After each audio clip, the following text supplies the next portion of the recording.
Assalamualaikum warahmatullahi taala wabarakatuh. Alhamdulillahi rabbil alamin. Wassalatu wassalamu ala asyrafil anbiya'i wal mursalin wa ala alihi wa sahbihi ajma'in. Rabbi shrah li sadri wa yassir li amri wahlul 'uqdatam min lisani yafqahu qawli. Allahumma iftah 'alaina hikmataka wa anshur 'alaina min khazaini rahmatika ya Arham. Hari ini kita mulakan kitab baru, permulaan baru, hari pertama, iaitu kita muzakarah kitab yang bernama Kitab Risalah At-Tauhid, iaitu kitab Tauhid lah ni. Kitab yang kita belajar mentauhidkan Allah dengan cara sifat 20 ataupun dengan cara sifat 50 pun boleh. Maka kitab ni dah lama ni. Nama dekat ni Risalah Tauhid ni, dia penerbit dia Al-Hidayah. Al-Hidayah ni terkenal. Kemudian dia ada letak ayat Quran kat depan ni, di bawah tajuk Kitab Risalah At-Tauhid.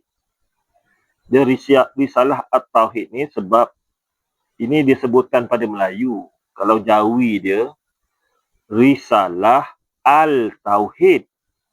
Kalau disambung Risalah At-Tauhid. Kalau tak disambung Risalah Al tak boleh lah sebab dia ada ta kan, Tauhid. Dia jadi At-Tauhid. Di bawahnya ada ayat Quran surah An-Nahl ayat 36. Dan sesungguhnya kami telah mengutuskan dalam kalangan tiap-tiap umat seorang Rasul dengan memerintahnya menyeru mereka, hendaklah kamu menyembah Allah dan jauhilah taghut. Surah An-Nahl ayat 36. Jadi dia mulakan kitab ni dengan ayat Quran yang dia mengatakan Allah dah mengutuskan tiap-tiap umat. Maknanya tiap-tiap satu timeline tu, bagi satu-satu umat tu Allah akan bangkitkan ataupun turunkan. Bangkit dia daripada bawah ke atas. Kalau turun daripada atas ke bawah. Mana-mana pun boleh tu istilahnya. Maka seorang Rasul tu maksudnya yang menyampaikan bahawasanya Allah itu Esa ataupun Tuhan kita adalah Allah secara ringkasnya. Kemudian hendaklah kamu menyembah Allah. Sebab kebanyakan umat dia akan menyembah selain daripada Allah sebab dia dah hilang pegangan, dah hilang panduan. Maka diturunkan seorang Rasul. Jadi hendaklah dia menyembah Allah. Jauhilah taghut. Taghut ni selain pada Allah lah. Jangan sembah dia lah.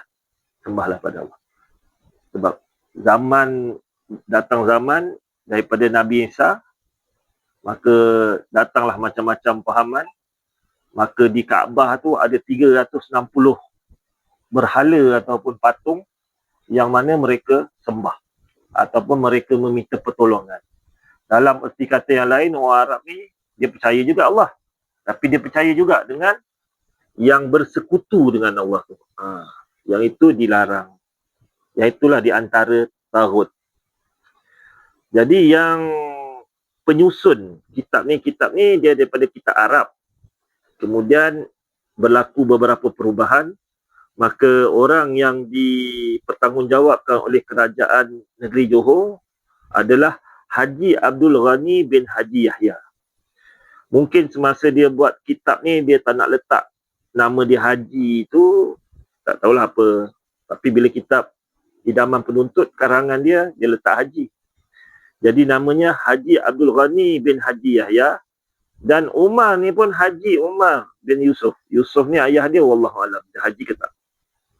Kemudian pengalihan tulisan Jawi ke Roman. Dia tak panggil alih bahasa, dia panggil alih tulisan. Jawi ke Roman ni dibuat ditulis semula oleh Nuraini Abu. Dah arwah dah. Jadi dia yang banyak kitab-kitab Jawi tu dia alih bahasa. Sebab mungkinlah Malaya ni apabila dia dah ada silibus pembelajaran tu, Jawi disingkatkan, akhirnya selepas 20 tahun, 30 tahun, ramai yang tak boleh nak baca Jawi. Sebab diperkasakan Rumi tu lebih daripada Jawi kan. Akhirnya ramai orang tak boleh baca Jawi. Maka untuk menyelamatkan beberapa ilmu yang penting, di antaranya fardu ain yang wajib setiap bagi orang Islam dekat tanah Melayu ni, maka dialihkan bahasa, jadi dialihkan tulisan jadi Rumi supaya pengajaran dan pembelajaran jadi lebih mudah. Takkan dah tak ada Jawi, tak boleh belajar kan. Itu adalah jasa bagi Nuraini Abu. Ini jasa dia besar. Banyak kitab-kitab kuning ataupun kitab-kitab Nusantara, ulama-ulama besar, dia banyak dia lah. Boleh kata 70% lah dia. Kemudian yang ni buku surat seterusnya dia bagi tahu Al-Hidayah Publication ni lah. Jadi kadang-kadang apabila ada beberapa ejaan yang lari semua akan dia hantar error dia tu yang tersalah dia cetak tu kepada Hidayah Publication supaya diperbetulkan. Jadi kalau saya punya ni dia dah cetakkan yang keberapa 2024 yang cetakkan saya pun 2024 samalah.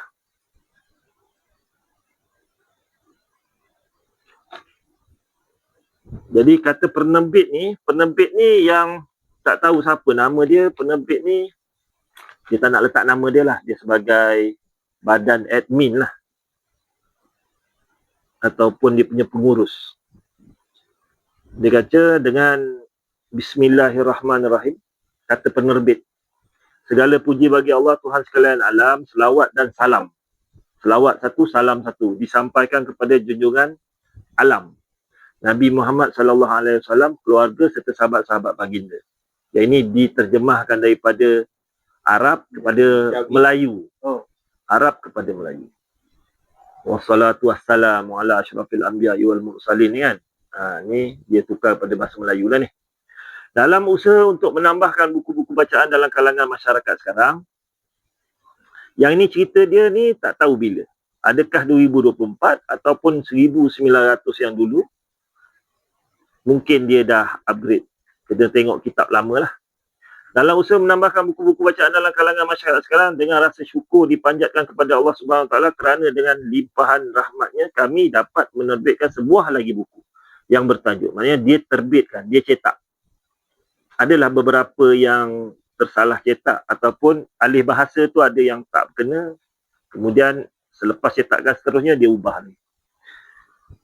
Risalah At-Tauhid. Maksudnya kitab ni lah nama dia. Sebagai penerbit, besar harapan kami semoga buku ini dapat memberi manfaat dan bimbingan kepada pembaca sekalian. Segala amalan yang baik ini semoga mendapat keredaan Allah Ta'ala. Segala kesilapan dan kekurangan adalah kelemahan daripada kami. Oleh itu, jika terdapat sebarang kesilapan, harap mohon maaf. Teguran membina amatlah dialu-alukan untuk membetulkan kesilapan pada cetakan yang akan datang. Dia bagi tahu jadi. Jadi kalau kitab ni dah melalui bertahun-tahun, berzaman-zaman, maka ramai ulama yang dah mengajar kitab ni.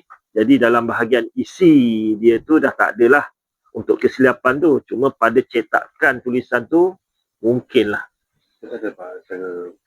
Teguran saya secara insaf tu tak ada lah. Tak ada, yang tu dia kitab lain kot.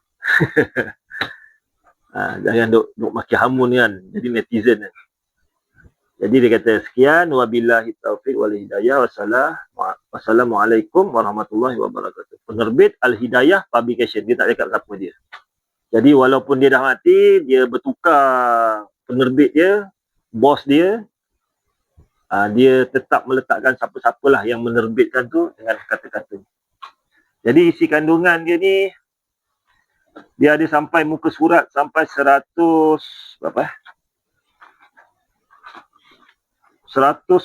muka surat. Dan ada beberapa muka surat yang kosong lah untuk dia membezakan. Ataupun mungkin dia nak bagi nampak tebal sikit kot. Kalau tidak nipis sangat kan. Jadi di antara yang kita akan masuk ni, yang tadi tu mukadimah dah selesai. Dan mukadimah tak masuk lagi. Mukadimah tak masuk lagi. Jadi dia ada permulaan mabadi. Yang ni di antara kita akan sentuh ni. Mabadi ilmu tauhid. Kemudian hukum akal. Saya rasa hari ni tak sempat hukum akal lah. Hukum akal ni bulan depan lah kot. Kemudian dia tengok kita ada kenyataan pertama, hukum akal. Kenyataan kedua, perhatian menunjukkan Tuhan menjadikan alam. Kenyataan ketiga, mengenal Tuhan dan mengetahui sifat-sifatnya. Kenyataan keempat, baru kita ngaji tauhid. Maka barulah kita bahas tentang wujud, qidam semua tu. Jadi yang ini penting kat mana? Dekat mabadi tu kita tahu kenapa kita belajar, hala ke mana kita nak pergi. Kemudian untuk alat untuk kita belajar ilmu tauhid ni, yang pertama hukum akal kita selesai. Maka dalam hukum akal ni dia akan sentuh hukum adat, hukum syarak yang membezakan apa dia hukum akal. Dan hukum akal ni dia ada akal akan menghukum mengikut hukum dia. Dia nak kata Tuhan tak ada, dia yang hukum. Bukan hukum pergi rotan tu kan. Hukum tu bagaimana dia meletakkan sesuatu. Dia kata Tuhan ada ke, Tuhan tak ada ke, Tuhan kuat ke, Tuhan lemah ke, ada yang menghukum. Maka dia akan menghukum mustahil Tuhan lemah. Itu pun hukum juga. Akal letak hukum. Jadi kita kena belajarlah bahagian ni supaya terbimbing akal kita ni. Terbimbing nak meletakkan Tuhan tu ada atau tak ada, wujud atau tak wujud. Yang itu bergantung kepada ilmu kita setakat mana kita faham tentang hukum akal. Kalau tidak, berterabur lah nanti. Kemudian dia ada sifat-sifat yang wajib, 20. Mengikut kaul manalah. Kaul Asy'ariyah ataupun kaul Maturidiyah. Tapi secara konsepnya samalah. 20 jugalah. Wajib. Setiap orang yang berakal dan balik kena tahu 20 sifat ni. Maka bagaimana tahu setakat mana pun kita akan hurai. Tahu setakat mana? Tahu sampai dalam-dalam macam ulama tu ke? Sampai nak bahas-bahas tu ke? Ataupun tahu lebih kurang je ke? Nanti kita pun bahas setakat mana. Kemudian sifat-sifat mustahil pada Allah ni pun wajib kita tahu. Tak tahu, tak lepas akidah kita. Ulama kata tak lepaslah kita punya fardu ain tadi, yang wajib tadi. Seolah-olah sebagai penanda aras, kalau di alam barzah kita tak lepas bila tanya siapa Tuhan engkau tu, tak lepas nak jawab. Kalau tak tahu sifat wajib dan sifat mustahil. Ataupun di padang mahsyar nanti kita terhimpun dengan golongan-golongan yang tidak mengenal Tuhan. Maka yang menakutkannya bagi golongan yang tidak mengenal Tuhan, yang duduk dalam golongan kelompok tu di padang mahsyar, dia akan masuk ke dalam neraka selama-lamanya. Minta kita jauh. Kemudian ada satu sifat harus bagi Allah. Sifat harus bagi Allah ni pun wajib juga kita tahu. Jadi dah 20, yang ini satu-satu dah 41 sifat yang wajib kita tahu. Wajib cara dalil ke, wajib cara secara lebih kurang ke, yang tu pun kita nak tahu. Kemudian untuk dimudahkan, dia bahagi sifat 20 tu kepada 4 sifat. Sifat nafsiyah, sifat salbiyah, sifat ma'ani, sifat ma'nawiyah. Maksudnya kalau nak, nanti bila kita sebelum sampai ni, elok study dulu, kemudian kita datang muzakarah ni dengan adalah untuk soalan ke, untuk dibahaskan ke, ataupun ada kekeliruan ke kan. Kemudian di antara sifat dia panggil, seterusnya dia panggil sifat yang bertakluk. Sifat bertakluk ni fardu kifayah. Kerana ulama kata perkara ni perkara yang susah untuk dikuasai. Kecuali bagi mereka yang akal dia tu tajam. Jadi maka ulama meletakkan sebagai fardu kifayah. Tetapi kalau ditilik-tilik, kalau kita tak faham perkara ni, kita akan keliru dekat sifat wajib tadi. Terutama sifat ma'ani. Iaitu kita meletakkan Allah itu kudrat, iradat, sama bahasa kalam tu kan. Yang itu kita akan terkeliru dalam kita nak beriktikad. Kemudian huraian dekat ujung pada sifat Allah tu dia panggil huraian al-uluhiyah. Yang ini yang tadi yang kita zikir, yang kita wirid, iaitu la ilaha illallah tu, huraian al-uluhiyah ni adalah huraian kepada ilaha, iaitu la ilaha illallah. Ayat ni huraian uluhiyah iaitu istighna dan iftiqar. Yang bawah ni lah menerangkan apa dia sifat ihab terkandung dalam sifat istighna tu dengan sifat-sifat terkandung dalam sifat iftiqar ni, duduk dekat sifat 20 tadi balik. Kemudian seterusnya kita akan muzakarah tentang Nabi dan Rasul. Kenapa dia terletak dalam tauhid? Sebab dia duduk dalam dua kalimah syahadah.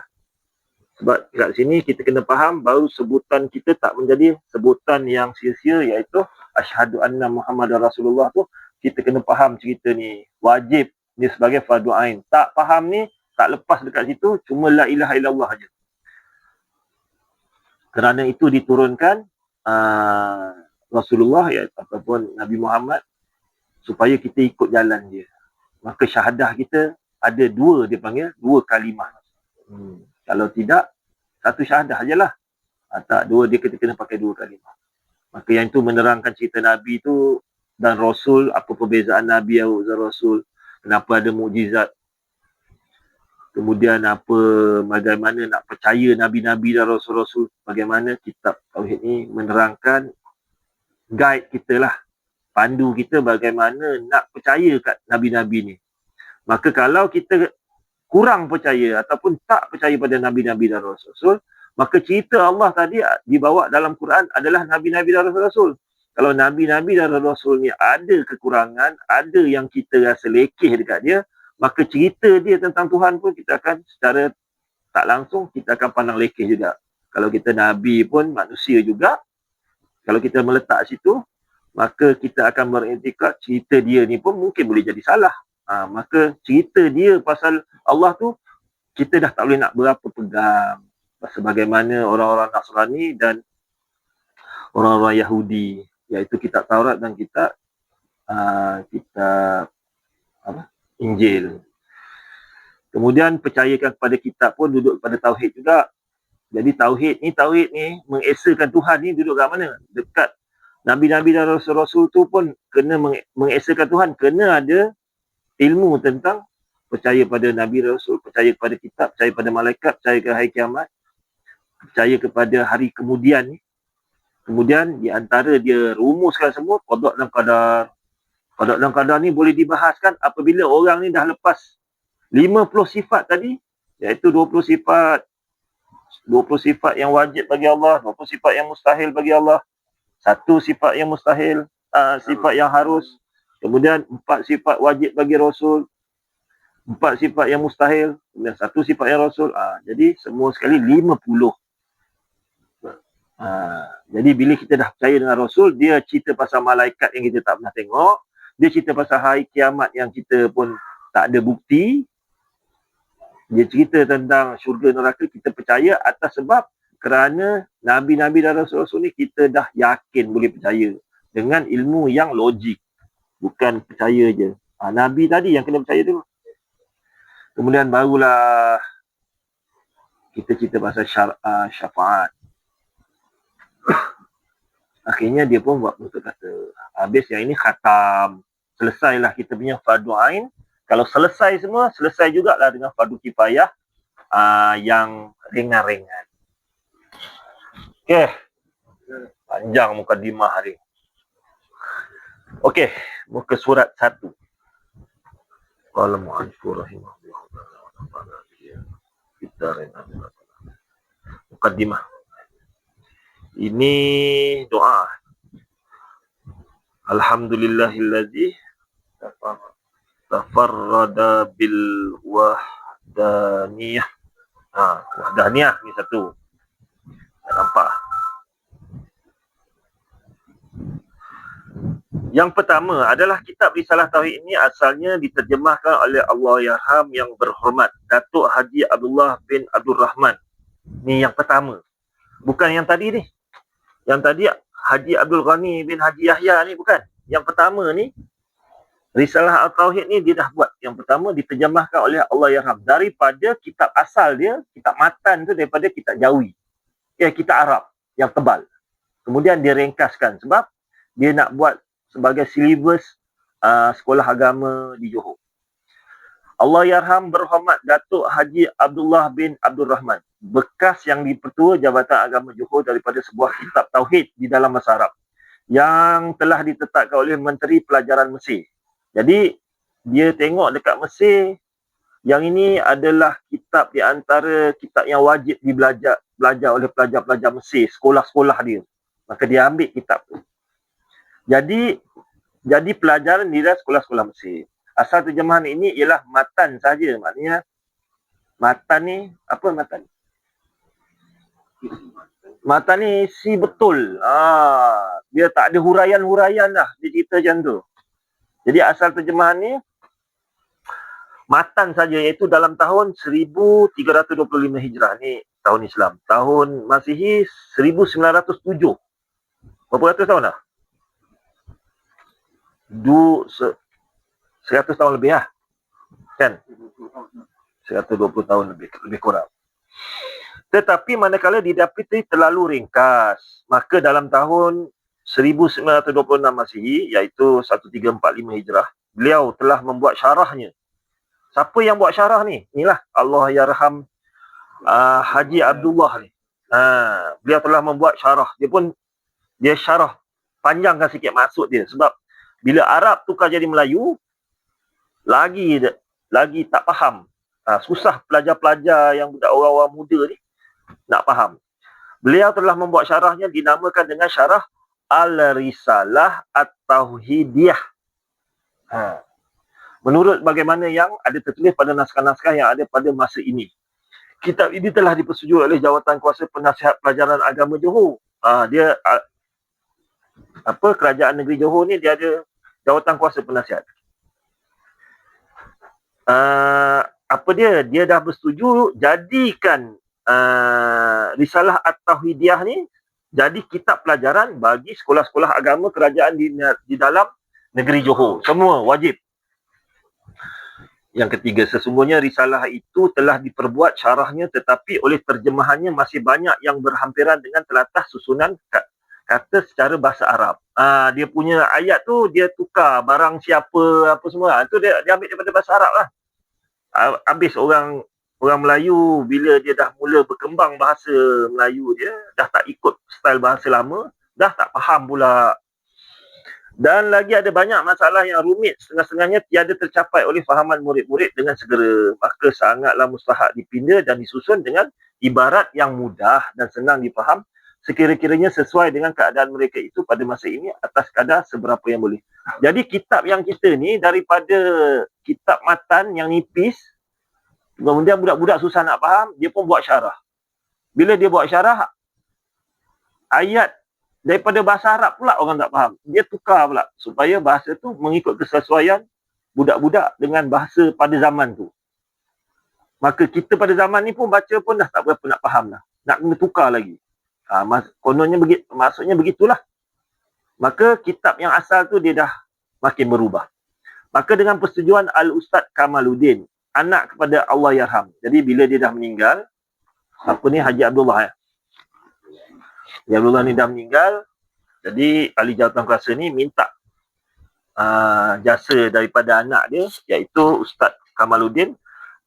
Kami telah berdiri dengan seberapa upaya meminda dengan dicantumkan matan dan syarah sekali. Dua-dua dia masuk. Ambil matan sekali, pasal yang tuan punya yang mengarang tu pun dah meninggal. Dia yang alih bahasa daripada bahasa Arab ke bahasa Melayu, matan. Kemudian dibuat syarah.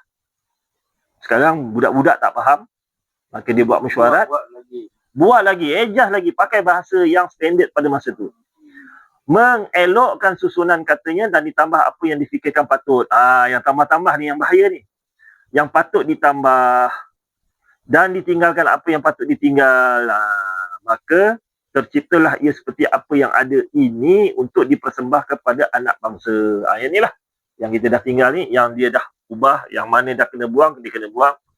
Yang mana yang kena tambah, dia tambah.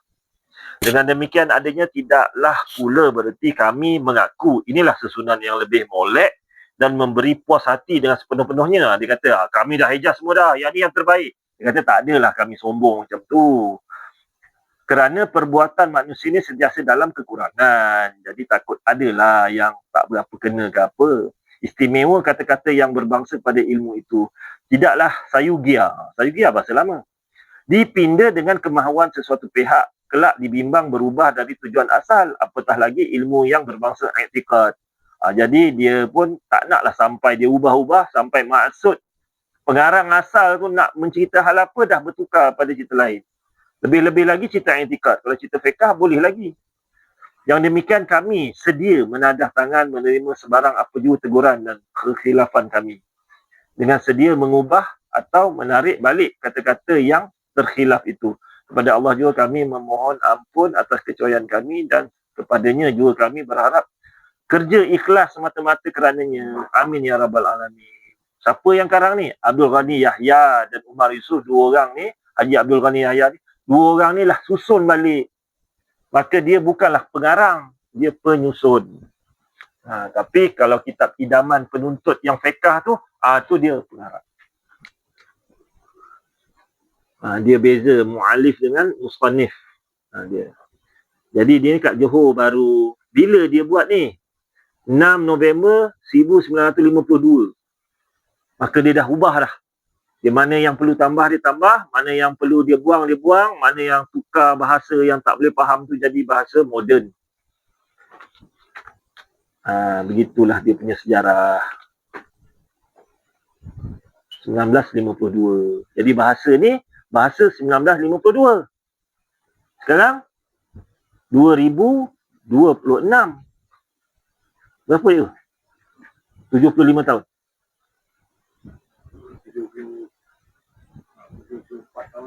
74 tahun lebih kurang lah. 70 tahun punya bahasa yang lepas. Jadilah ayat ini. Permulaan. Permulaan ni lah. Bermulalah cerita Tauhid ni. Yang tadi tu semua mukaddimah nak bagi tahulah apa benda. Yang ini, Mabadi ni pun mukaddimah juga sebenarnya. Tapi mukaddimah ni lebih pada menceritakan ilmu yang di dalam. Dia panggil permulaan juga. Mukaddimah tadi pun permulaan juga. Mabadi. Apa dia Mabadi? Ni bahasa Arab. Bahasa Melayu dia yang 75 tahun yang lepas dia panggil seri pembukaan. Seri pembukaan. Macam mana seri? Seri lah, berseri-seri lah. Orang nak masuk rumah, pintu gerbang ke, pintu tu berseri-seri lah. Seri. Seri pembukaan. Dia tak adalah seri. Dia dengan maksud, silakan masuk. Silakan masuk. Pelawaan tu dia panggil seri. Pembukaan, permulaan. Mabadi ni juga boleh kita kata perlembagaan ataupun piagam. Piagam Malaysia apa? Dia panggil perlembagaan. Piagam ilmu tauhid. Maka piagam ataupun perlembagaan ni, mana-mana kitab tauhid, kebanyakan guna yang ini, dia panggil Mabadi Asyara ataupun pembukaan, 10 pembukaan. Ciri-ciri cerita tentang ilmu tauhid ni, dia letak piagam. Kalau macam Malaysia, percaya kepada Tuhan. Rukun negara. Rukun. Ni rukun. Bukan rukun. Macam lebih kurang rukun negara lah. Yang ni rukun tauhid lah. Ini bukan rukun tauhid lah. Jadi dia kata macam ni. Alhamdulillah Rabbil Alamin. Wassalatu wassalamu ala Sayyidina wa Maulana Muhammadin Sayyidil Mursalin wa khatamin nabiyyin wa ala alihi wa sahbihi ajma'in. Yang ni doa lah. Ya, Alhamdulillahirabbil alamin ni segala puji bagi Rabb sekian alam. Rabb, Tuhan punya alam. Wassalah ni bukan bukan sembahyang, solat. Wassalah ni juga dikenali sebagai selawat. Selawat ni doa lah pada Nabi. Wassalam ni dengan harapan kita, Nabi kita ni selamatlah, salam. Ala ni ke atas Sayyidina. Sayyidina ni kita punya ketua lah. wa maulana, yang terutama, Muhammad Sayyidil Mursalin, Nabi akhir, Nabi yang akhir, wa khatamin nabiyyin, Nabi-Nabi semua dia yang penutup. Khatam, khatam Al-Quran kan, ni khatamin. Wa ala ali wa sahbihi ni, wa ala ke atas keluarga, wa sahbihi sahabat, ajma'in seluruhnya. Perkataan mabadi itu bahasa Arab jamak. Jamak ni bahasa Inggeris plural. Kalau satu singular. Bahasa Melayu ada? Bahasa Melayu tak ada. Tak ada jamak. Tak jamak ni. Jamak ni maknanya apa ya? Banyak. Atau satu dan banyak. Dia jadi mabadi ni dia cerita perkara yang banyak. Apa dia? Pembukaan yang banyak. Dia ada 10 pembukaan. Daripada mabda. Mabda ni satu. Pembukaan kalau satu, nombor satu. Satu je lah. Tu mabda. Tapi kalau ada banyak, dia jadi mabadi. Punca mula terbit. Ataupun sebelum nak belajar ni, tengok ni. Ni cerita ni. Kena faham mula-mula apa dia nak cerita yang semua seluruh kitab ni. Sebab maksudnya ialah keterangan yang ringkas. Dia terangkan semua cerita tapi secara ringkas. Tak bolehlah kata ini keseluruhan dia. Atau tujuan sesuatu ilmu sebelum membaca atau belajar ilmu itu. Itu dipanggil mabadi. Kalau dia ada banyak lah. Kalau satu, mabda. Hari ini orang sebut seri pembukaan. Hari ini itu apa? 1952. Atau anggaran dasar. Anggaran dasar pun orang dah tak pakai lah. Tapi bila masuk parlimen, dia pakai balik ni, anggaran dasar. Adalah mabadi ilmu tauhid itu 10 perkara. 10 ni asyarah lah. Kalau kita buat bubuk asyarah tu, 10 lah. 10 Muharram asyarah. Jadi, mabadi asyarah. 10 pembukaan. Yang pertama, nama ilmu ini. Nama ilmu yang kita nak belajar ni, tak tahu bila habis ni, setahun, 2 tahun ni. Nama ilmu ini dinamakan ilmu tauhid, ilmu kalam, ilmu usuluddin, ilmu sifat, ilmu akaid, ilmu iman. Semua ni nama dia. Cerita ni ada duduk dekat tajuk-tajuk. Tapi satu-satu yang kita cermin ni bukan. Tak sama. Ilmu tauhid dengan ilmu kalam tak sama. Ilmu kalam ni banyak menceritakan tentang kalam-kalam. Tapi dalam tu ada cerita tauhid.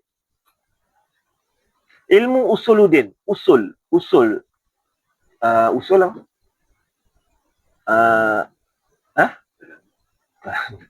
Usul ni dia datang daripada mana? Usul agama. Usuluddin. Usul din. Dalam usul agama ni dia ada fiqh, dia ada tasawuf. Tapi dia ada juga tauhid. Maka disebut usuluddin. Jangan ingat usuluddin ni ilmu tauhid. Dia ada banyak ni. Dia banyak usul. Usul tafsir, banyak usul kan. Kemudian ilmu sifat. Ilmu sifat ni dia cerita tentang sifat. Sifatlah sifat yang wajib bagi Allah, sifat mustahil bagi Allah, sifat yang harus, sifat Nabi.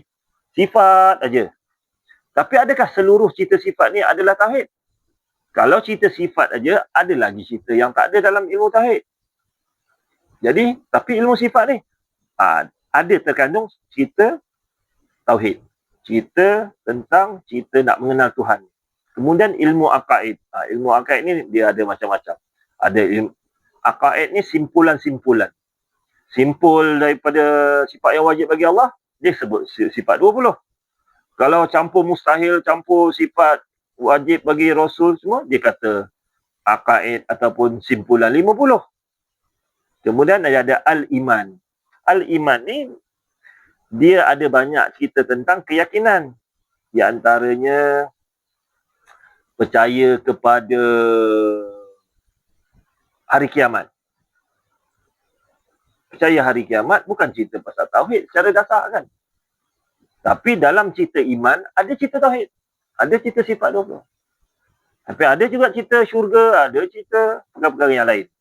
Jadi yang nak cerita nama ilmu ini Dia orang guna juga, tapi jangan hati-hati. Sebab tu geng-geng Wahabi ni dia gunakan, dia kata korang belajar ni ilmu kalam. Kadang-kadang dia letak sebagai ilmu falsafah. Jangan terkeliru kat situ. Ilmu kalam, ada cerita ilmu kalam. Ulama' dah buang dah semua kalam-kalam yang Greek ke, yang tak ada kena-mengena dengan falsafah-falsafah yang kita nak mengaji tauhid, nak mengenal Tuhan ni, dia dah buang dah. Maka yang ada yang ini. Tapi dia orang kata pula, dalam ilmu falsafah ada cerita korang. Tapi cerita kita ni pula tak ada yang cerita falsafah Socrates lah, Plato lah semua. Tak ada dah. Kita dah buang. Kita tak nak pakai yang cerita tu. Itu nama ilmu. Jadi nama ilmu ni kita kata ilmu tauhid lah. Ataupun kalau bahasa Melayu dia, ilmu mengesakan Tuhan. Tapi ilmu mengesakan Tuhan tu satu perbuatan bagaimana nak mengesakan Tuhan. Bukan tauhid ni. Ilmu tauhid ni adalah ilmu nak mengenal yang mana Tuhan, yang mana bukan Tuhan. Tiba-tiba ada cerita Rasul juga tauhid.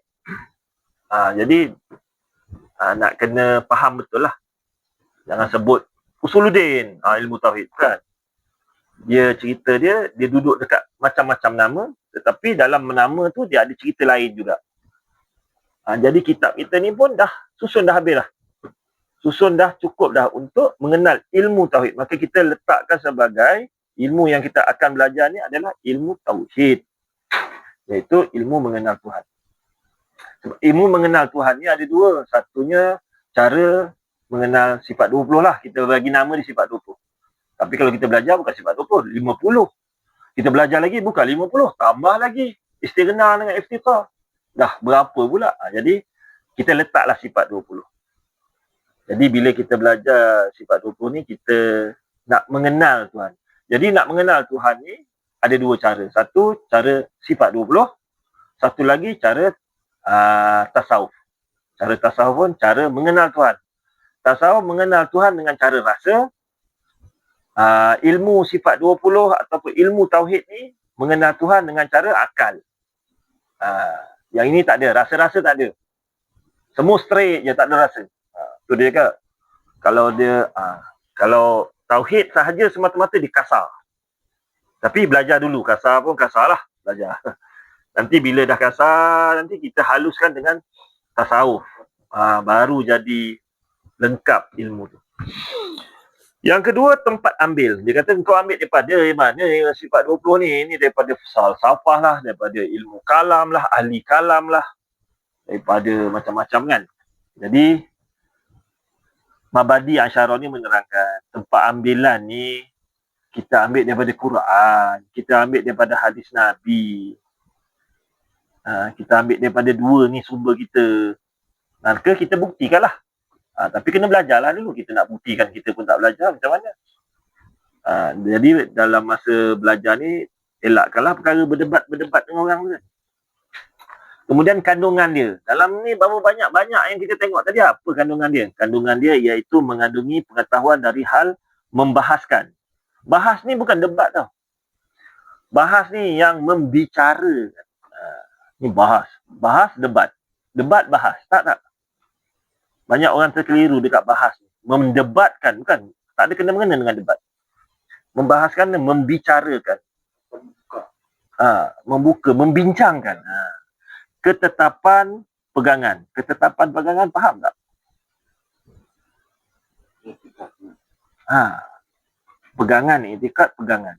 Ketetapan, kita dah confirmkan pegangan. Kita nak tetapkan perkara tu. Sebagaimana akal kita boleh terima tu, kita nak tetapkan pegangan dulu. Lepas tu kita nak bincang apa pun, kita tetapkan dulu ni. Ketetapan pegangan. Lepas kita dah belajar, kita akan dapat tetapkan. Sebab apa ketetapan pegangan? Ketetapan pegangan ni dia tak sama macam fiqh. Sebab kita yang nak kena jawab seorang-seorang dekat alam barzah, kita seorang-seorang nak kena jawab kat padang mahsyar, kita seorang-seorang nak jawab masa kita hidup kat dunia ni, kita nak jawab sendiri. Kita nak menentukan, buat keputusan setiap perkara tadi dengan pegangan kita tadi. Maka dia bukan macam fiqh. Fiqh, kenapa engkau sembahyang 4 rakaat isyak? Sebab Syafi'i kata, kita sandar dekat dia. Kita boleh sandar fiqh. Kita tak ada kita nak cari segala dalil dalam Quran dalam hadis. Kita tak ada ilmu tu. Tapi dalam hal tauhid, suka tak suka, kita kena tetapkan sendiri. Sebelum kita tetapkan tu, belajar dulu, kemudian kita tetapkan. Kemudian kita kata, ini akidah, ini simpulan, ini aku kata. Allah itu esa, aku kata. Bukan amat kata, bukan ulama kata, aku sendiri kata. Itu dia panggil ketetapan pegangan. Ini sebab tu dia jadi fardu ain. Maka ditanya di dalam kubur dia tanya tentang iman yang kita percaya. Jadi nak percaya dia kena pakai akal dulu. Dia tak boleh percaya je. Itu pun kita akan bahas. Boleh tak percaya macam tu je. Kat mana dia punya martabat dia tu. Selamat ke tak selamat. Kepercayaan kepada Tuhan. Pegangan kita, kepercayaan kepada Tuhan. Macam mana kita percaya dekat Tuhan tadi. Macam mana kita yakin dekat Tuhan. Ketetapan pegangan ni dia ada macam-macam lah. Pegangan apa? Sifat wajib bagi Allah. Sifat mustahil bagi Allah. Dia segala tu pegangan lah. Kita nak pegang. Kita nak kata perkara tu, ya. Dia macam ni. Dia macam ni. Ni mustahil. Allah tak ada mustahil. Allah boleh musnah mustahil. Itu pegangan kita. Allah tu wujud. Kita pun tetapkan. Tapi kepercayaan kepada Tuhan ni, dia akan masuk pada istighna dengan iftiqah. Dan kepada rasul-rasulnya. Daripada beberapa simpulan. Simpulan ni apa? Kita selalu pakai zaman sekarang kita panggil kesimpulan. Simpulan lah. Zaman dulu, zaman 70 tahun yang lepas dia panggil simpulan. Kalau kita nak tukar boleh lah. Daripada beberapa kesimpulan. Baru kena kan? Atau ikatan kepercayaan. Dah simpul mestilah ikat. Dengan segala dalil-dalil. Kena ada dalil, dia tak boleh percaya je, percaya tak ada. Dia dengan dalil. Jadi dalil ni dia akan pecah pada dua lah. Satu dalil akal, satu lagi dalil dalam Quran. Dia panggil dalil naqli. Quran dengan hadis tu naqli. Tapi bagi dalil akal, kita panggil dalil akli. Itu bahasa Arab lah. Kalau kita bahasa Melayu, dalil akal dan dalil Quran dan hadis. Senang je tu. Supaya diperoleh apa? Iktikad yang yakin. Ada iktikad yang tak yakin? Ada. Iktikad 50-50? Ada. Iktikad 10% pun ada. Iktikad juga. Simpulan juga. Kesimpulan juga. Tapi entahlah, aku rasa goyang lah kalau Tuhan ni tak ada mula. Bila masa Tuhan ni ada, takkan dia boleh ada tiba-tiba. Pun dia panggil iktikad yang goyang juga tu. Jadi kita belajar ni dengan dalil-dalil semua tu. Untuk apa? Untuk dapat iktikad yang yakin. Dah belajar tak dapat yakin. Belajar lagi sampai dapat yakin. Kepercayaan yang putus. Putus ni, putus apa? Putus kepala, mati lah. Maknanya kita putuskan. Maksudnya kalau bahasa sekarang dia panggil keputusan. Tapi dia ambil daripada putus lah. Keputusan saya, Allah ini esa. Kita lah buat keputusan. Bukan orang lain. Kepercayaan yang putus. Kepercayaan yang ada keputusan dia. Bukan kepercayaan yang mungkin 90% tak ada. Sekira-kira menaikkan perasaan bekerja. Kalau kita dah kata, dah 100%. Tetapi bagaimana kita nak menentu ukur kepercayaan kita tu? Perasaan tu akan muncul, bekerja. Apa yang bekerja? Beramal menurut sebagaimana kepercayaan itu. Kepercayaan apa? Nabi ajar aku begini. Tapi kalau kita dah percaya dekat Nabi, tapi apa yang Nabi ajar tentang sembahyang, puasa, kita tak belajar lagi. Jadi tak dapat jugalah menaikkan perasaan nak bekerja yang sebagaimana kita percaya. Oh, Allah ni, dia jadikan Rasul. Rasul ni kena wajib kita beriman. Kita kena wajib taat dekat dia. Tapi apa yang Nabi dia ajar? Tak tahulah, aku tahu lebih kurang je. Yang tu tak dapatlah menaikkan perasaan nak buat amal tu. Okey, cikgu. Lelah juga bercakap ni. Ada soalan? Takkan tak ada soalan? Dengar je. Masa ni dengar. Buat masa ni semua cerita saya masuk akal lah. Muhammadi kan? Baru Muhammadi. Belum masuk ni lagi. Muhammadi ni tak apa lah. Okey. Yang keempat, tempat bahasannya. Dia panggil dalam bahasa Arab, maudhu'. Kalau saya tanya-tanya, dia pergi pada subjek ataupun apa tajuk kecil, fasal-fasal dia tu, apa dia dalam kitab ni. Tu dia panggil maudhu' ataupun tempat bahasan. Maknanya nak bahas tentang sifat wajib bagi Allah. Itulah subjek apa? Subjek lah, saya letak subjek. Kita nak bahas apa? Kita nak bincang pasal apa? Kita nak bahas pasal sifat wajib bagi Rasul. Kita nak bahas pasal perkara-perkara itulah. Jadi dia pecahkan kepada 4. Secara ringkas. Kalau nak kira, banyak lagi. Tapi dalam kitab kita ni, tapi dia secara ringkas. Yang pertama, kita pasal zat Allah Ta'ala. Zat Allah Ta'ala ni pun bahasa lama. Bahasa baru sekarang, orang sekarang pakai membicarakan tentang Allah Ta'ala. Tapi bila Allah Ta'ala, bincang pasal apa Allah Ta'ala? Pasal sifat dia ke? Pasal perbuatan dia ke? Pasal asar dia kan? Pasal perintah dia, dah tak boleh nak ejaz. Akhirnya kita kena ambil juga zat, tapi kita tukar lagi bahasa Melayu. Yang pertama, membahaskan diri Allah. Kalau diri itu dengan maksud apa? Kalau manusia, tubuh jasad dia. Kalau Allah, tubuh jasad Allah. Macam itu. Relax, sabar. Nak melompat dia tubuh badan Allah. Allah tak ada tubuh badan kan? Tubuh badan ada kat makhluk je. Jadi nak mencipta tubuh badan. Tapi Allah tak ada tubuh badan. Jadi kita sebut diri Allah Ta'ala. Itu dipanggil zat. Allah Ta'ala itu sendiri. Pada zat Allah Ta'ala dari segi sifat-sifat yang wajib baginya, sifat-sifat yang mustahil atasnya, dan sifat-sifat yang harus padanya.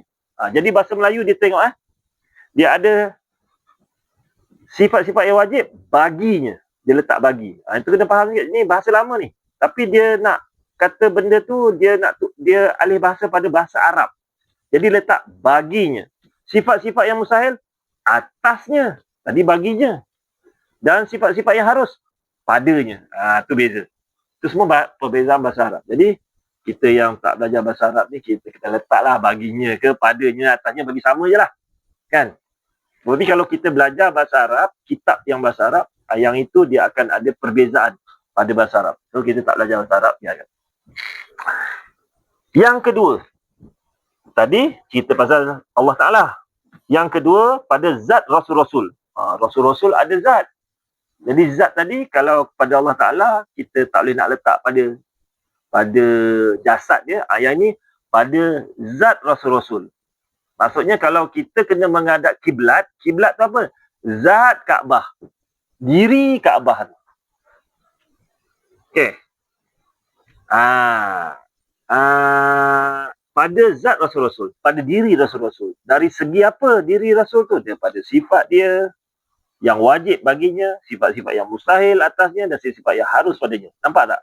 Dekat Rasul ni pun ada dia letak perbezaan baginya, sifat yang wajib baginya, sifat-sifat yang mustahil atasnya, dan sifat yang harus padanya. Jadi perbezaan pada bahasa Arab.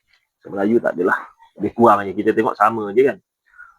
Bismillahirrahmanirrahim. Allah yang pengasih lagi penyayang. Sama yang pengasih dengan penyayang.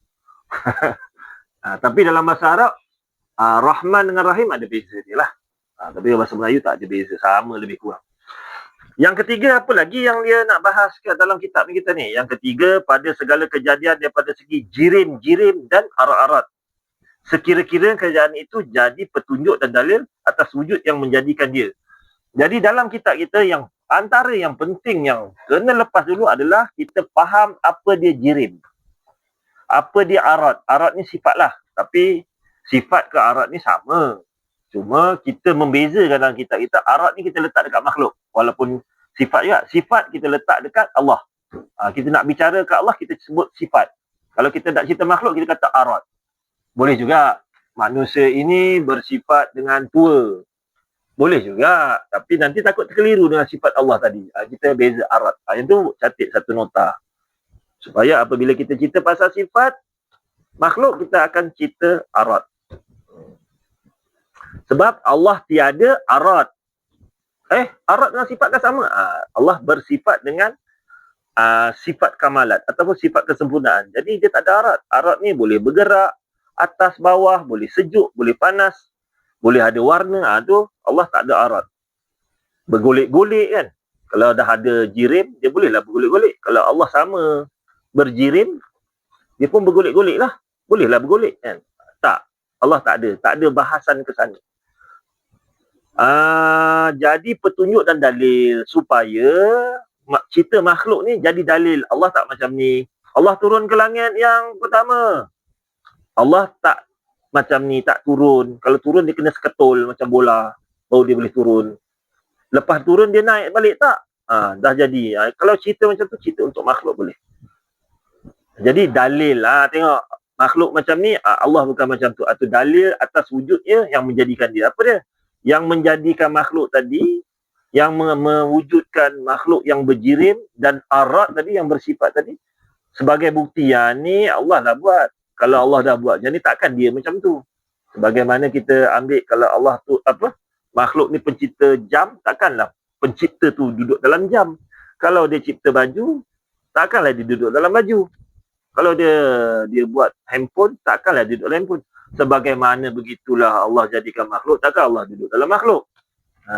Itu sebagai dalil yang ada yang cipta dia. Kemudian yang keempat, yang terakhir, iaitu pada segala pegangan dan kepercayaan dengan kenyataan yang didengar daripada perkhabaran Rasul. Jadi tadi yang kedua tadi, dia cerita pasal Rasul, akhirnya kita pun beriman. Kita dah percaya, betul lah Rasul macam ni. Kita dah dapat ilmu tu, kita dah dapat keyakinan. Bila dah dapat keyakinan, Rasul pun cakap cerita tentang tak ada dalil. Aku naik ke langit, Isra' dan Mi'raj. Isra' aku pergi sampai Palestin, Mi'raj aku naik ke langit. Kerana Abu Bakar punya iman mempercayai Rasulullah dah macam tu, dia cakap naik langit ke, dia cakap apa semua aku percaya. Jadi pada segala pegangan dan kepercayaan-kepercayaan yang dengan kenyataan yang didengar daripada perkhabaran Rasul, Rasul mengkhabarkan, menceritakan. Seperti hal-hal syurga. Syurga tak ada bukti lagi sampai sekarang. Neraka tak ada bukti. Hal-hal hari kiamat lah, mizan lah, padang mahsyar lah, orang menampas dalam peluh lah, tak ada bukti. Maka kita nak percaya macam mana? Sebab yang cakap tadi Rasul. Kalau kita dah percaya dengan Rasul, dah beriman dengan dia, dah percaya dengan dia, dah yakin dengan dia, maka apa cerita dia yang tak ada dalil, yang tak ada bukti tadi, kita pun percaya. Jadi, kita nak dapatkan percayaan, kita percaya dengan Rasul dululah betul-betul. Baru kita boleh percaya. Jangan terus percaya. Aku percaya ada syurga. Kalau tak percaya, kafir. Sabar dulu. Kau percaya tak kat Rasul? Kat Rasul aku tak tahulah. Tak ambil tahu pun. Nama dia pun tak berapa tahu nama aku. Jadi, selesai yang tu dululah, baru kita nak ambil percaya kalam dia tu. Minit lagi. Nak kasih habis? Habis. Yang itu yang keempat. Jadi kita berhenti dekat sampai Rasulullah seperti syurga, hal-hal syurga, neraka dan hal-hal hari kiamat. Kita sambung bulan depan. Sebab minggu depan kita masuk fiqah.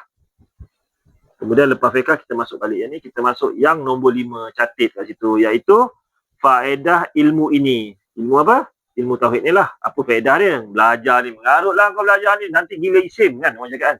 Belajar tauhid. Gila isim kau. Jaga-jaga belajar ilmu ni. Kat kampung aku ramai yang dah gila. Jadi dia kata ada faedah ke belajar ilmu ni? Ilmu ni ada faedah. Boleh tak gila isim? InsyaAllah belajar ilmu ni tak ada gila isim. Habis yang gila isim tu, dia dah memang nak gila. Kebetulan pergi belajar ilmu tauhid. Bila dia gila, kita cakap, dia belajar ilmu tauhid lah ni. Dah tak pasal-pasal, ilmu tauhid kena fitnah. Wallahualam. Kita tutup majlis kita dengan tasbih kafarah dan surah Wal-Asr. Subhanallah. Subhanallah wa bihamdihi. Asyhadu an la ilaha illa anta. Bismillahirrahmanirrahim. Wal-Asr. Innal insana lafi khusr. Sawbis.